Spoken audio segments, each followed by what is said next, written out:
Hvala lepa za vabilo. Z veseljem sem se odzvala temu vabilu in počaščena sem, da sem danes lahko tukaj z vami. Dovolite mi najprej par uvodnih besed, potem bi pa danes želela, ker smo skupaj v tej skupini predstaviti ukrepe, izhodišče ukrepov treh zakonov, ki smo jih pripravili na Ministrstvo za delo. Napovedi mednarodnih in slovenskih institucij ekonomskih trendov za naslednje dvoletno obdobje ostajajo pozitivne in tudi razmere za zaposlovanje so zaradi dobrega poslovanja podjetij spodbudne. Kljub temu, da se stanje na trgu dela izboljšuje, podatki o trendih zaposlovanja in brezposelnosti so namreč pozitivni za vse ciljne skupine, tudi za starejše, pa obstoječe razmere na trgu dela zahtevajo prilagajanje zakonodaje na način, da bo zagotovljena hitrejša aktivacija delovno aktivnega prebivalstva, daljša delovna aktivnost starejših, da se bo preprečilo prekarne oblike zaposlovanja in z vidika pomanjkanja delovne sile zagotovila boljša integracija državljanov tretjih držav. V ta namen smo na ministrstvu predlagali spremembe na področju trga dela, s katerimi želimo nasloviti tako obstoječe kot prihodnje izzive trga dela.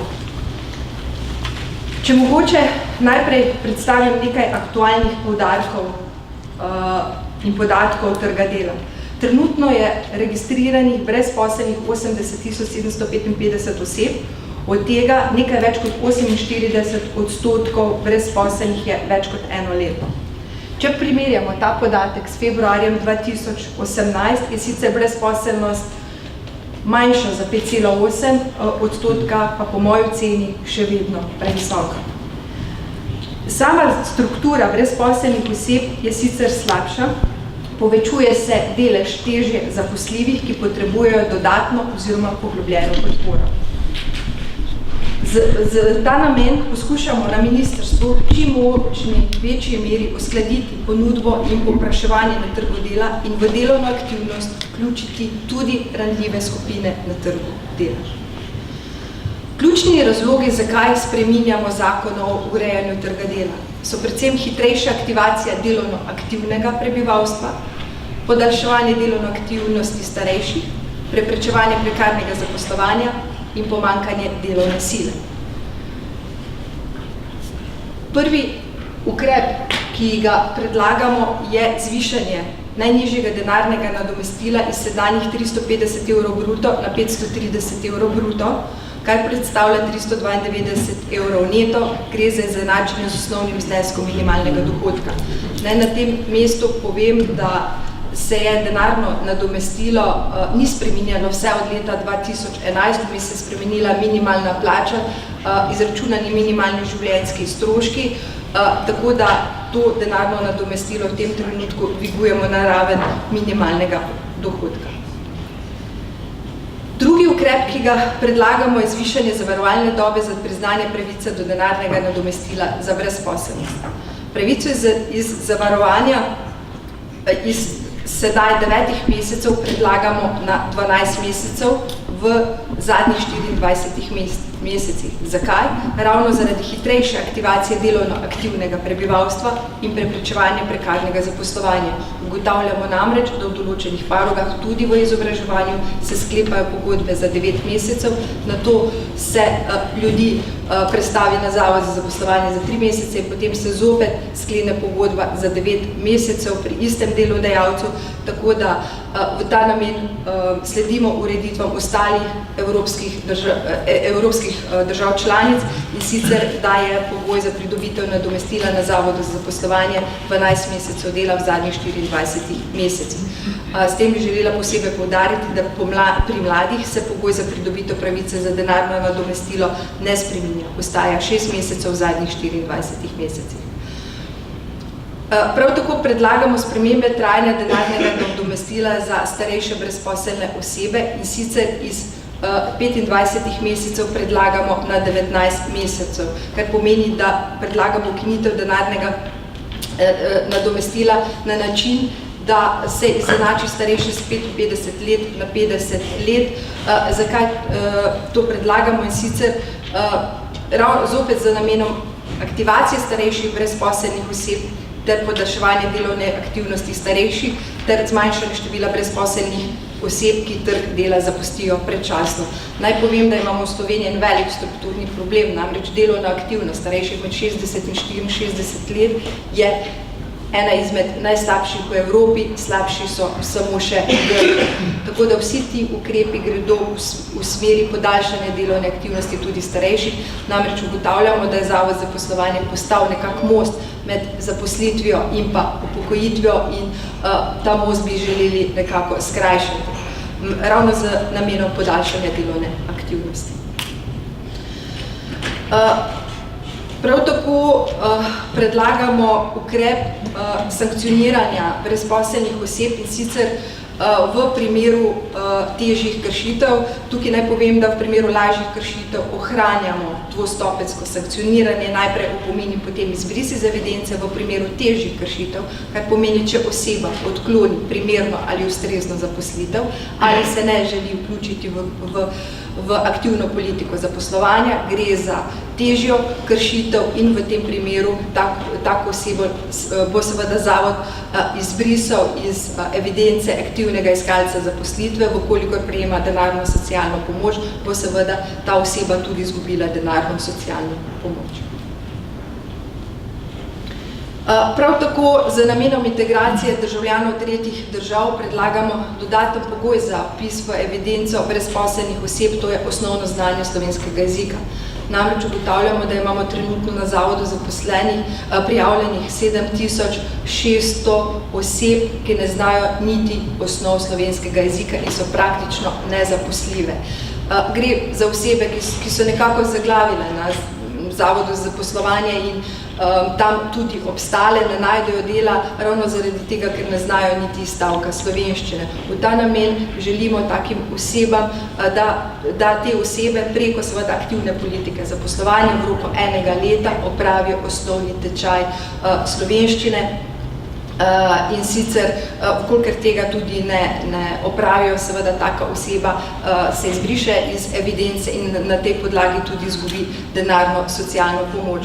Seveda namen tega je poleg opolnomočenja teh oseb, da se bodo lažje lahko vključile na trg dela, tudi lažja integracija teh oseb v družbo. Gre za ureditev, ki jo imajo tudi druge države članice, tako Avstrijci, Nemci, Poljaki, Čehi in temu tudi mi sledimo. Nekaj je sprememb tudi, kjer upoštevamo priporočila Varuha človekovih pravic in sicer dodajamo nov člen, ker brezposelnim osebam, ki so nastopile materinski, očetovski ali starševski dopust, se za potrebe vključevanja v aktivno politiko zaposlovanja v času brezposelnosti se bo štel tudi ta čas pridobljen pred nastopom materinskega, očetovskega in pa starševskega dopusta. Ukinjamo tudi spodbude za poslovanje pri nizko in srednje izobraženih prejemnikov denarnih nadomestil. Naj povem, če se trenutna ureditev je takšna, če se oseba zaposli in je prijavljena na zavodu za poslovanje, ima nizko ali srednjo izobrazbo in še prejema denarno nadomestilo, kljub temu, da je ta oseba zaposlena, se tej osebi še vedno zavod izplačuje 20% tega denarnega nadomestila. Sami menimo, da v času konjunkture oziroma gospodarske rasti takšen ukrep ni potreben in predlagamo njegovo izločitev iz zakonodaje. Prav tako tudi ukinjamo sankcije v obliki izplačevanja denarnega nadomestila v višini 60% v primeru, da se brezposelna oseba v roku 3 dni ne prijavi na zavodu za zaposlovanje. Ugotavljamo, da to pravilo v praksi ne dosega želenega učinka, tako da v večini primerov po veljavni zakonodaji, da se pravočasno za brezposelni ne prijavijo v spisu, je glavno v tem, da delodajalec delavca na to ne upozori, tako da nekako ugotavljamo, da ni primeren ukrep in ga tudi izločamo iz zakonodaje. Ostali ukrepi, ki potekajo sočasno za predlagano spremembo zakonodaje, je tudi intenzivnejša obravnava dolgotrajno brezposelnih oseb. Tukaj bi želela spregovoriti o pilotnem projektu, s katerim smo začeli takoj v začetku mandata, že v mesecu oktobru, in sicer intenzivnejša obravnava dolgotrajno brezposelnih oseb. Z V tem pilotnem projektu povezujemo tudi zavode za zaposlovanje in centre za socialno delo, da tako osebo tudi intenzivno obravnavajo. Prejšnja ureditev je bila takšna, da se takšno osebo vabilo enkrat na 4 mesece. Po naši oceni je to bistveno premalo, danes se takšno osebo vabi enkrat na 14 dni, skupaj sodeluje tako svetovalec na zavodu kot svetovalec na centru za socialno delo. Ko takšna oseba seveda je v obravnavi, je treba najprej pogledati, ali jo je možno nekje zaposliti, ukolikor zaposlitev ni možna, ali jo je možno takoj vključiti v katero izmed ukrepov aktivne politike zaposlovanja. Če še pa to ni uspešno, pa takoj v ukrepe socialne aktivacije, ki so tudi prilagojene za osebe, ki imajo določene zdravstvene omejitve, mogoče določena odvisnost ali kakšne duševne težave. Zato bi si želeli, sicer je to še pilotni projekt, socialna aktivacija, da ti ukrepi postanejo stalna dejavnost centrov za socialno delo, ravno z razlogom, da se te osebe opolnomoči in se jih čim prej vrne na trg dela. Prav tako revidiramo tudi ukrepe aktivne politike zaposlovanja, namreč ugotavljamo, da je kar nekaj takšnih ukrepov, ki niso v skladu z trenutnim stanjem gospodarstva, bili so oblikovani v času gospodarske krize, tako da tudi te ukrepe revidiramo in želimo pripraviti način, da bodo nudili odgovore na povpraševanje trga dela. Se opravičujem, ker so nastale tehnične težave, tako da bom govorila brez prezentacije, pa vendarle želela bi, da predstavim tudi ta dva zakona. Na ministrstvu smo pripravili tudi spremembe in dopolnitve zakona o socialno-varstvenih prejemkih. Kot veste, zakon o socialno-varstvenih prejemkih ureja tudi podelitev denarne socialne pomoči. Ena temeljnih načel tega zakona je, da si je vsak sam dolžen zagotoviti svojo socialno varnost zase in za svojo družino. Vkolikor se posamezniku nekaj zalomi v življenju zaradi okoliščine, katere ne more vplivati, ta zakon ureja podelitev denarne socialne pomoči.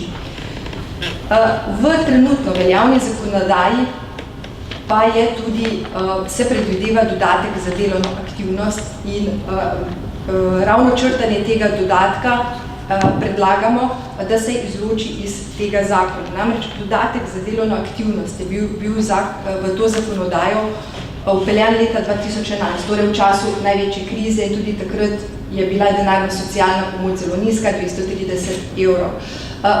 Dodatek za delovno aktivnost prejemajo osebe, naprimer, ki so vključene v aktivno politiko zaposlovanja, ki upravljajo prostovoljno delo, sama pa ta dodatek ocenjujem kot zelo nevaren. Namreč denarna socialna pomoč skupaj z dodatkom za delovno aktivnost se približa nekje 89% minimalne plače. In deluje izredno prociklično, posameznika spravi v past neaktivnosti, enostavno posamezniki ugotovijo, da se jim ne splača delati. Zato predlagamo njihovo črtanje iz zakonodaje. Poleg tega ugotavljamo, da so v določenih skupinah ustanovili društvo. To društvo je izdalo potrdilo o upravljanju prostovoljnega dela in na podlagi tega potrdila o prostovoljnem delu so si seveda dvignili cenzo za pridobitev denarne socialne pomoči. S tem razlogom seveda predlagamo to črtanje, ne nazadnje višina minimalnega dohodka, ki je bila lani spomladi sicer kot začasni ukrep z spremembo zakonodaje v mesecu novembru, pa kot stalni ukrep se je povišala na višini 392,75 evra in ocenjujemo, da je ta višina takšna, ki omogoča preživetje osebe, ki se zaradi takšnih ali drugačnih okoliščin znajde v težki situaciji. Ne moremo pa seveda podeljevati dodatka za delovno aktivnost osebam, ki zaradi takšnih ali drugačnih razlogov so nesposobne za delo. Zato menimo, da se ta dodatek ukine, istočasno pa seveda puščamo, da tisti, ki pa so vključeni v aktivno politiko zaposlovanja, seveda tam prejemajo nadomestilo, tako kot je v skladu z zakonodajo, in denarna socialna pomoč ostaja na isti višini, torej 392,75 evrov. Skratka, predlagamo ukinitev tega dodatka iz zakona o socialno-varstvenih prejemkih. Na ministrstvu smo pripravili tudi spremembe na področju pokojninskega sistema in sicer sledili smo dvema ciljema. Cilj je zvišanje socialne varnosti vsem upokojencem in pa podaljševanje delovne aktivnosti starejših.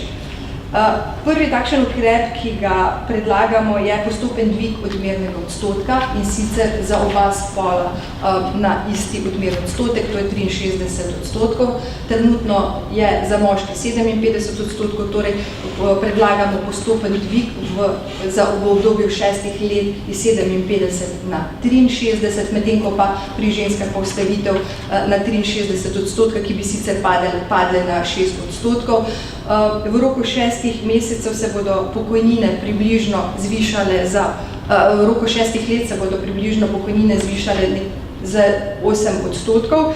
Vpliv bo pa imel tudi dvig na tako družinske pokojnine, vdovske pokojnine, invalidske pokojnine, tudi nadomestila za invalidnost. Te se bodo zvišale približno 5 do 15 odstotkov, odvisno od kategorije. Prav tako predlagamo ugodnejše vrednotenje pokojninske dobe in sicer od leta 38 naprej in sicer 2 odstotka na mesec. Torej, nekdo, ki bo delal 38, 39 in 40 leto, bo prejemal višji odmerni odstotek, to je 2 odstotka. Predlagamo tudi dodaten odmerni odstotek skrb za otroke v višini 1,25%. Skrb za otroke trenutno ni upoštevana pri odmernem odstotku ali pri višini pokojnine, tako da predlagamo tudi tukaj dodatni odmerni odstotek, vendar največ za 3 otroke, torej si lahko posameznik dvigne ta odstotek v višini 3,75 odstotka. Naslednje ukrep, ki ga tudi predlagamo in je že tudi v teku, je višji neto regres. Skladno z zakonom o pokojninskem in invalidskem zavarovanju je trenutna ureditev, da delodajalci do 70 odstotkov povprečne plače ne rabijo plačati prispevkov za pokojninsko in invalidsko zavarovanje. Predlagamo, da se ta odstotek dvigne na 100 odstotkov povprečne plače, kar pomeni, da delodajalec, ki bo izplačal regres do višine 100 odstotkov povprečne plače, ne bo rabil plačati prispevkov za pokojninsko in invalidsko zavarovanje. Na ekonomsko-socialnem svetu smo se tudi dogovorili prejšnji petek, da bo ta ukrep vzet iz nadaljnje obravnave in se bo pospešeno obravnaval, tako da bi želeli v prihodnjih dneh pripraviti to rešitev in z njo čim prej na vladi in državni zbor. Namreč regresi se že izplačujejo, tako da bi lahko delodajalci bili upravičeni plačevanja pokojninskih in invalidskih prispevkov za regres že v letošnjem letu. Mi se bomo potrudili, upam, da nam bo uspelo v boju s to časovno stisko. Istočasno predlagamo tudi podaljševanje delovne aktivnosti v vam mogoče bližji znani institut, tako imenovani dvojni status.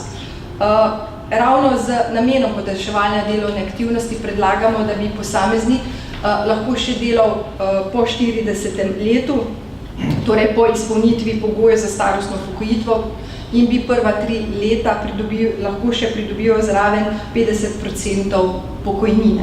Po 3 letih, oziroma tukaj še moram prepovedati, da istočasno bo lahko prva 3 leta bo država to delo stimulirala še dodatno z 2% in sicer dviga odmernega odstotka, tako da si bo lahko posameznik za 6 odstotkov dvignil odmerni odstotek, kolikor bo delal še 3 leta po izpolnitvi pogojev za starostno upokojitev. Po 3 letih, če še bo pa želel delati, se bo pa moral upokojiti, kar pomeni, da zavarovanje bo moralo prenehati. Tukaj je ta varovalka sploh zaradi javnega sektorja in kolikor bo delodajalec ga želel še zaposliti, bo moral preko javnega natečaja ali gospodarstva preko razpisa za delovno mesto ga ponovno zaposliti, skleniti pogodbo o zaposlitvi. Posameznik se bo ponovno vključil v vsa zavarovanja ter istočasno tudi prejemal 100% pokojnino. S tem, da bo pa tukaj tekel normalni odmerni odstotek, to je 1,25% na leto. ko se bo tak delavec odločil, da ne bo več delal, bo na Zavodu za pokojninsko in invalidsko zavarovanje zaprosil za ponovno odmero in takrat se mu bo priznala seveda tudi višja pokojnina. Na ta način poskušamo stimulirati starejše delavce, da bi podaljšali delovno aktivnost in ostali v delovnem razmerju. Prav tako predlagamo kot ukrep podaljševanja delovne aktivnosti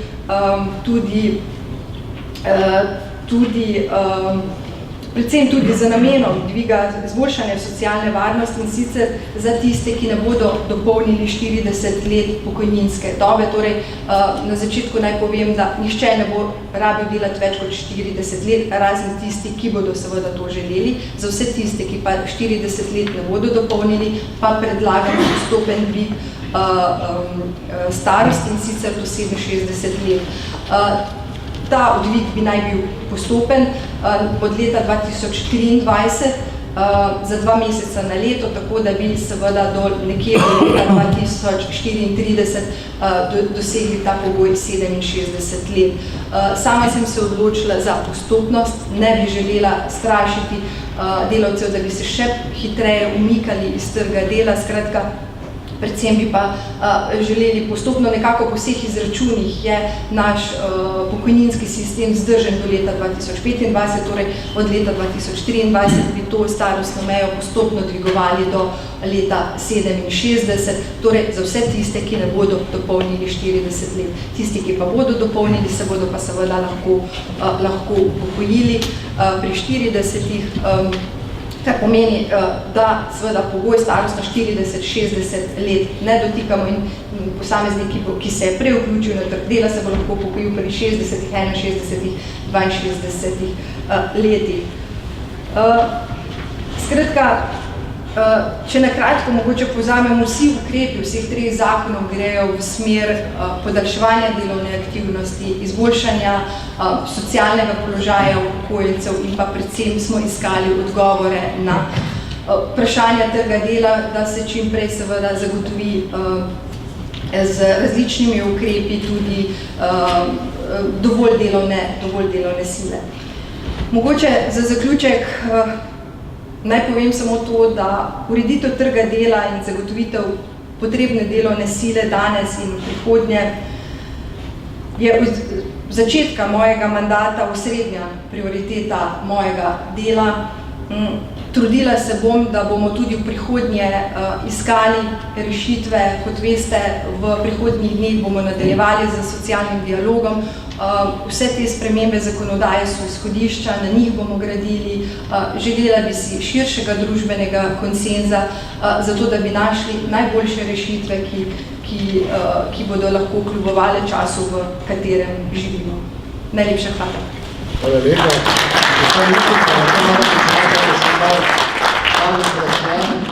Gospod Dare Stojan se je oglasil, gospod Kovšca, gospod Čega, pa mislim, da ne bomo več mogli. A jaz si bom na koncu drznal, ker sem v pooblaščenem položaju. Izvolite, ker izvolite. Gospa ministrica, midva se seveda zelo pogosto srečujemo na ekonomskem socialnem svetu in moja tema in vprašanje je bilo vedno, kakšne so razmere na trgu dela, tudi da so slabe, delodajalci ne dobijo dovolj educiranega kadra. In tu sem seveda vedno kritičen, predvsem ne samo do izobraževalnega sistema, o tem bo predložil potem govoriti, ko pride minister Pikalo, govorim predvsem pa o tem, o izobraževanju odraslih. In tu sem seveda nekaj že na glas govoril, kako se porabi tistih več kot 130 milijonov evrov za izobraževanje odraslih. Tukaj ne gre samo za vaš resor, tukaj gre za več ministrstv, ampak tudi pri vas je problem. Govorim o skladu za izobraževanje, javni štipendijski, ne vem kako naprej, sklad in o zavodu za poslovanje. Delodajalci smatramo, da izobraževanje tu ni dovolj učinkovito, ne prinese dobrih rezultatov. Za kar nekaj denarja. Kaj boste naredili, da bo to drugače? No, in tej točki, ne bom več sem prej spraševal, ampak bom komentiral to, kar sem včeraj slučajno poslušal v poslanskih vprašanjih. pa nikako ne misliti, da je poslanec Bandelli za mene kakšen velik vzor, ampak je postavil korektno vprašanje. Zakaj so rezultati tako slabi? Sem bil posebej pozoren na vaš odgovor, ki je bil korekten, ampak resnično sem se tu zamislil, ne poznam vseh številk, ki ste povedala, ampak minorne.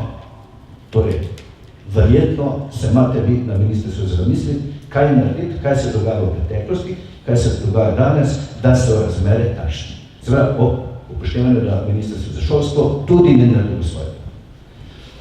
Drugi del, ki sem počeli bil zelo vesel, ko sem poslušal vaš odgovor na poslanca Kordeša, o tem, ko govorimo o aktivni politiki zaposlovanja in vaš, jaz sem celo se trditi, malenko spremenjen odnos, ki ste ga nekajkrat včeraj zelo na glas ponovila, da se mora delo splačati.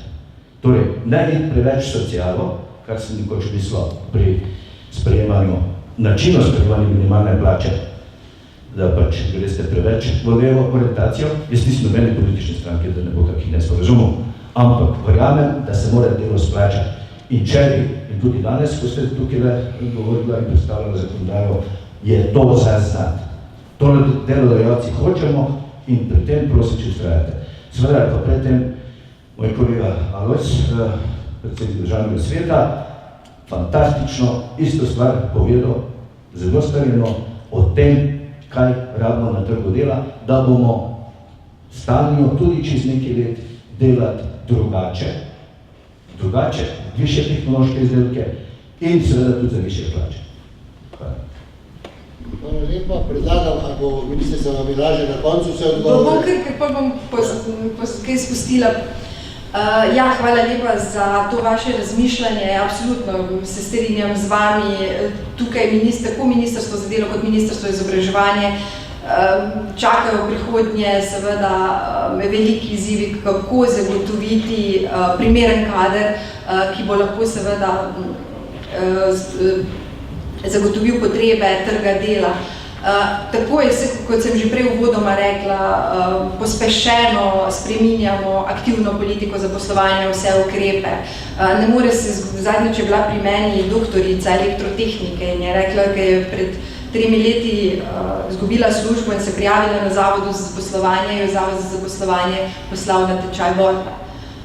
Kaj takega se seveda absolutno ne sme nikoli več zgoditi in potrebno bo tukaj seveda vlagati prihodnje napore za to, da zagotovimo prave programe, kar se tiče samih usposabljanj starejših, prekvalifikacij in seveda tudi na Zavodu za zaposlovanje pravilno izobraziti svetovalce, da bodo znali pravilno oceniti, kakšen program nekdo potrebuje. In vse pravim, tukaj naš čas intenzivno delamo na tem, spreminjamo te programe kot odziv in pa seveda na potrebe trga dela. Glede včerajšnjega vprašanja poslanca Bandellija, on me spraševal glede enega konkretnega ukrepa. Gre za vključevanje brezposelnih oseb, da lahko se poskušajo najprej na določenem delovnem mestu pridobiti določena znanja. Ampak tisto, kar mene tukaj je zaskrbelo, je to, da so zelo slabi odzivi, tako strani delodajalcev, kot tudi strani zaposlenih. In tukaj nas, tako nas kot vlada in seveda vas kot delodajalce in pa tudi sindikate, čakajo pravzaprav zelo veliko dela. Namreč potrebno bo spreminjati tudi miselnost, da je se potreba po vseživljenjskemu učenju, da se posameznik je na enem delovnem mestu ne sme prenehati učiti. Zelo pogosto se dogaja tudi, da delodajalci organizirajo te izobraževanja in da se ga delavci enostavno ne želijo udeležiti, da to ne potrebujejo, da je to potrata denarja, časa in tako naprej. In tukaj bodo tudi sindikati morali odigrati svojo vlogo in svoje člane, začeti jim spreminjati miselnost, kako potrebno je učenje. Ne samo, da bo ohranil svojo trenutno zaposlitev, ampak tudi, da bo v prihodnje, če bi se slučajno kaj zgodilo z mojim delovnim mestom, da bom še vedno konkurenčen na trgu dela. Tako da ja, tukaj nas v prihodnje čakajo izzivi in tega se zavedam. Hvala lepa, gospod Kovšca, prosim. Gospod ministrica, najprej hvala za pojasnilo o dvojnem statusu, ampak jaz sem si prosil še dodatno pojasnilo v zvezi s samostojnimi podjetniki posamezniki. Vi ste opisali status zaposlenih, to se pravi delavcev, po upokojitvi 50%. Zdaj pa zanima, kako bo zadeva rešena za samostojne podjetnike posameznike. Samostojni podjetnik posameznik pa po 3 letih ne bo rabil prekiniti delovnega razmerja, ker sam delodajalec in bo lahko delal naprej. In prejemal potem 100% pokojnino po 3 letih. V prvih 3 letih bo lahko normalno delo, prejemal 50% pokojnino po 3 letih, brez da bi se rabil odjaviti zavarovanje prekiniti delovne razmere, ker sam delodajalec bo pa seveda lahko prejemal 100% pokojnino in nadaljeval s svojim delom. Hvala lepa, sem zadovoljen z odgovorom na nadaljevanje vprašanj, postavil pa ministru za finance na področju obdavčitve tovrstnega dela po pokojitvi. Hvala. Ampak morate opozoriti, da tega danes ni tukaj. Naslednji se je prijavil 4 roke, sem videl. Prosti, stavljaj.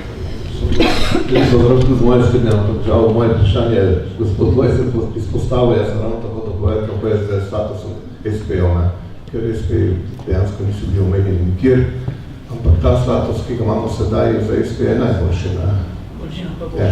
Zdaj bomo imeli posebej slabšega. Ne, zakaj? Seveda, vsekakor. Bo obremenjujoč, dosti bolj in posledica tega bo samo ena zadeva, prisilili nas boste, da bomo šli v DOE, ker bomo delali potem kot prokuristi in ne bomo plačevali več prispevkov v skupno blagajno. In bo država s tem oškodovana. To je pa prosta metoda, ki se je že v praksi prej odvijala, dokler ni bil zakon spremenjen v to smer, da je postal 75, 25, 50, 50 in tako dalje. So ljudje pač šli čez penzijo, ki jo seveda dobijo po izračunu, se vem 57% kaj povene, je pokojnina premala, nekdo, ki ima v svoje bajti dejavnost, se ne more preživeti brez dodatnega dela. In ta ureditev, ki je bila leta 2015, 75, 25, 50, 50 je zame, pa za moje pojme, najboljša, ki je seveda obdržala mnoge obrtnike SPE v aktivnosti, plačujejo še davke in prispevke in ustvarjajo prihodek za to državo, ustvarjajo nova delovna mesta ali pa še obdržijo delovna mesta za svoje zaposlene. V tem primeru, če pa bojo se odločali za DOE, seveda ne bojo več plačevali prispevkov, dejavnost bojo imeli še naprej. In bo država na ta način prikrajšana. Zato se mi zdi, da bi tukaj morali ločiti dvojni status zaposlenega delavca pa status obrtnika SPE. To je moje mnenje in bi predlagal, da o tem malo tudi razmislite. Hvala lepa za poslušanje. Ja, hvala lepa za to vaše stališče. Absolutno se pravi, to so izhodišča, ki bodo zdaj predmet pogajanj na ekonomsko-socialnem svetu. Tam bodo tudi predstavili podrobno, če bo treba, bomo še naredili dodatne analize, izračune, pogledali, kako je na davčnem področju še potem sodelovanju z ministrom za finance, tako da ja, najti moramo prave rešitve, nikomor pa ne smemo poslabšati položaja, to pa absolutno. Hvala lepa, še meni je dovoljeno. Jaz moram reči, da je to opozorilo zelo pomembno. Nekaj časa smo živeli vsi, kako bo ta dvojni status reči vse, potem so začeli pa nekateri preračunavati, ki to bolje znajo kot mi in ugotovili pravzaprav, da lahko povzročimo bolj škodo kot korist. Ampak to je stvar pogajanja, to je stvar preračunov, izračunov in mislim, da če bomo šli po poti izračunov, ki jih v zadnjem času žal pozabljamo, bo to zadeva čisto ok. Zdaj pa, če meni dovoljeno samo to, APZ se mi zdi zelo pomembno reči, jaz sem z vašo sokrajanko, magistro Kovačevo,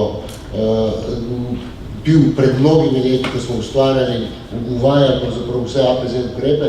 Stvar, ki jo pogrešam, je celovit pristop, nekaj ministrstva za šolstvo, nekaj vi, nekaj sklad, pa še kdo se bo našel kje in ti ukrepi niso povezani med sabo. Imamo ne samo 130 milijonov, kolega Dali, imamo mnogo več, če se zaštejemo. In treba bo tisti, ki usklajuje te ukrepe, se dogovoriti, da ne gre za moj projekt, tvoj projekt, pa gre pravzaprav za davkoplačevalski projekt. To je prva reč, se pravi povezovanje. In druga stvar, ki jo pa ekstremno pogrešamo, Zavod za zaposlovanje in tudi ostali ministrski organi izvajajo množico ukrepov na tem področju Delodajalci smo pa zraven povabljeni več ali manj takrat, ko so rešitve že na mizi. Če hočete imeti res ukrepe, ki se v fazi ustvarjanja ustvarijo tako, da bodo padli na plodna tla in bodo imeli tudi efekt, potem bi bilo smotrno, da smo delodajalci ali delodajalske organizacije projektni partnerji. Ker takrat ustvariš tisto in začneš ugotavljati, zdaj pa mogoče bo to, tako bomo lažje prišli do delodajalca, pa si bodimo odkriti tudi sindikate, bodo pa rekli, mi bomo lažje upravljati. In meni je bilo, da konc samo na misel še dala, ko se pogovarjamo o pokojninah, ni vprašanje, koliko let bomo delali. Vprašanje je, kakšne pokojnine bomo imeli, ko bomo nekali delati. To je osnovno vprašanje. A 65, a 67 je popolnoma vseeno. Vprašanje je, a bom jaz pa 67, pa 70 letih imel toliko sredstva, da bom lahko dostojno živel. To je vprašanje. Žak ima točno toliko, koliko ima. Tako da, ko bomo se pogovarjali o staranju, to je sicer bolj sindikalna tema, ampak definitivno, jaz poznam nekaj pobratnikov, da pa 70 letih še dela 80. Hvala lepa. Hvala lepa. Ja, se strinjam. Mogoče bi zaključila ravno tukaj, kjer ste vi končali. Imamo še en zelo velik problem, in sicer to so demografski trendi, ki so po vseh projekcijah eni najslabših v Evropi. Staramo se najhitreje trenutno v Evropi. Če samo pogledamo, delež starejših nad 65 let je bil leta 2015 18%, konec lanskega leta že pa 19,7%.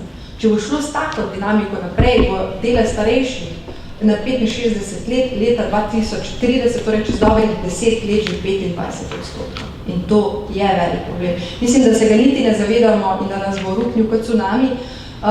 In tudi vsi ti ukrepi, vsa ta razmišljanja, tako od izobraževanja, trga dela, vse te ukrepe moramo imeti v mislih, tudi demografske trende, ker če mogoče sam ponazorim, generacije, ki se zdaj umikajo z trga dela, ki se upokojujejo, generacije 30,000 dojenčkov.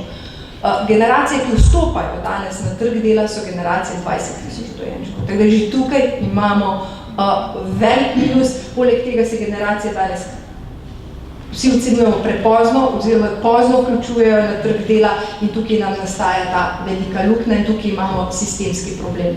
Tako da, ja, izzivi v prihodnje bodo pestri in jaz verjamem, da z skupnimi močmi, skupnimi idejami bomo našli tudi prave rešitve. Še eno vprašanje, gospod Miluč, da je nekaj prešinilo.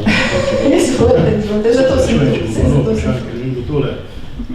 Zanima me, kaj boste naredili na področju odpuščanja in hitrega zaposlovanja. Fleksibilizacija trga. Ja, v času, ko je delovne sile primanjkuje, mi imamo še pa zmeraj togo odpuščanja in togo zaposlovanja. Jaz mislim, da to je tudi en velik izziv, da se nekaj naredi tudi za delodajalce. Da prijemo do tega, ker danes ni več bojazni, da bo delavec ostal brez zaposlitve, ker je prostih delovnih mest več kot pa tisti, ki so na zavodu. In pa še drugo vprašanje, zanima me za te ljudi, ki so na zavodu, to se pravi 86,000, verjetno niso vsi nesposobni za delo. Kako te ljudi spraviti čim prej nazaj na delo, da bomo imeli čim manj stroškov? Kajti s tem, kar zdaj delamo, da bomo dali višji prispevek za brezposelnost, jih podpiramo s tem, da bo še hoteli manj delati. In to mislim, da ni prava pot. Prava pot je, da bi se uredilo preko delodajalcev, da se razbruje delo in da delavec več zasluži, bo tudi več ljudi hotel delati. To smo hotel. Hvala. Mogoče samo pod vprašanje, nisem točno razumela, kateri prispevek za brezposelnost imate. Mislim, to nadomestilo.